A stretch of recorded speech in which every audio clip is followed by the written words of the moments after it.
What is going on, everybody? My name is Dakota, and welcome back to Colognes. Today, we're going to be looking at a somewhat newly released fragrance, and that is going to be Lattafa's Qahwa.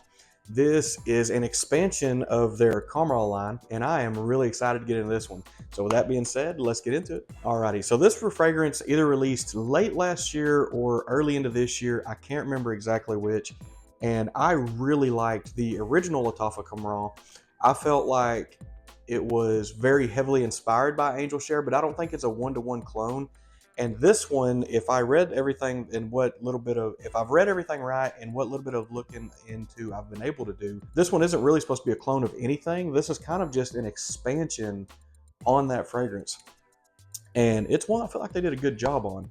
So before we get in too far into it, let's go ahead and get into this atomizer. And the atomizer, for what you get, rock solid. Really no complaint on the atomizer on this one. It's got a good center burst. It's got pretty good projection.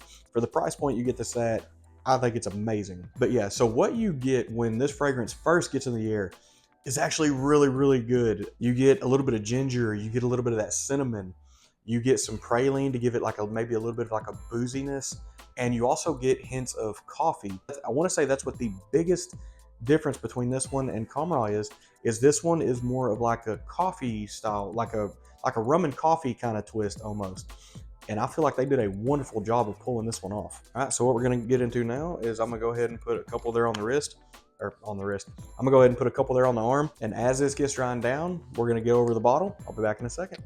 Alrighty, as we get into these notes, the top notes on this is gonna be cinnamon, cardamom, and ginger. And when you first spray this, you do get a heavy dose of that ginger and cinnamon. The middle notes on this are going to be praline, candied fruits, and white flowers.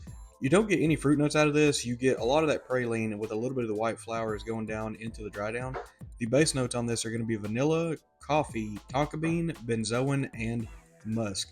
And the vanilla, the coffee, and the benzoin are going to be the three shiners in this one. That is pretty much all you get when this thing dries all the way down with the praline. That'll get us wrapped up. Let me get y'all flip back around. We'll get into the rest of it. Alrighty, and we are back.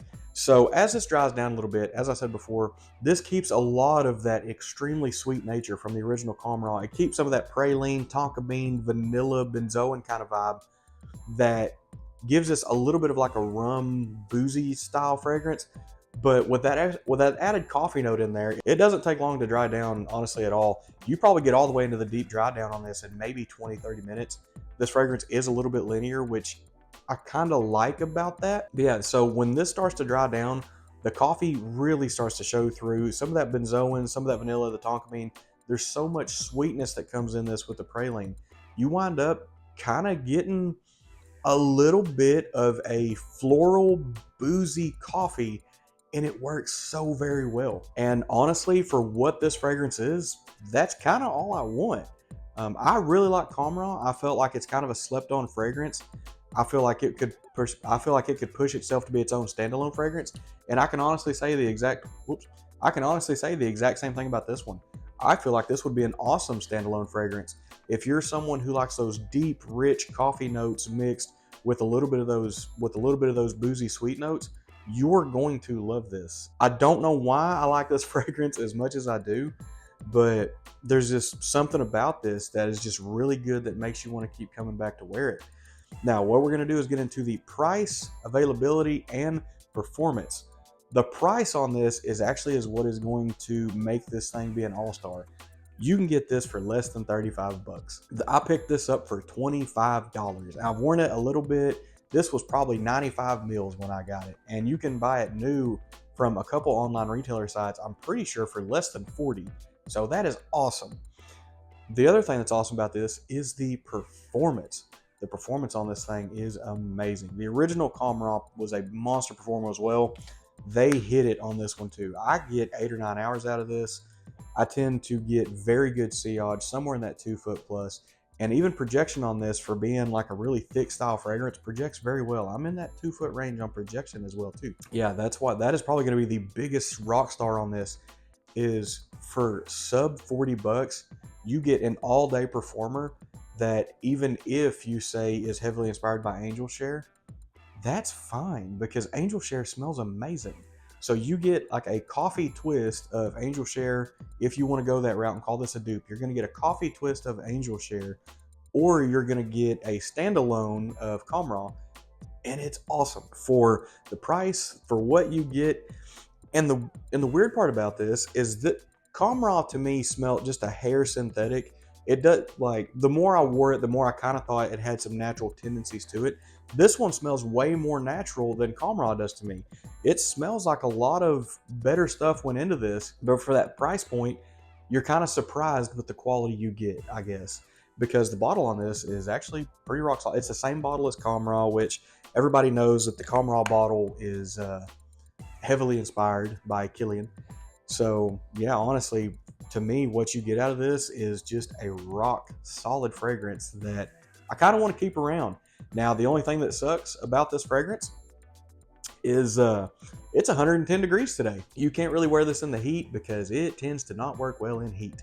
This is a very deep fragrance. This is a very rich fragrance. It's got a lot of dark undertones to it, and that does not do well in heat. When you're going to be able to wear this, I would definitely call this a date fragrance. Just don't spray too heavy with it because this is a strong fragrance. This is a nighttime fragrance. This is definitely going to go in my late winter and fall rotation. This may be one I end up reaching for a little more than I would care to admit. And the wild part is I don't have a lot of fragrances that have coffee in them. I'm not the biggest coffee lover. I can't stand coffee, and I'm not really a fan of the smell. But something about this worked out very, very well.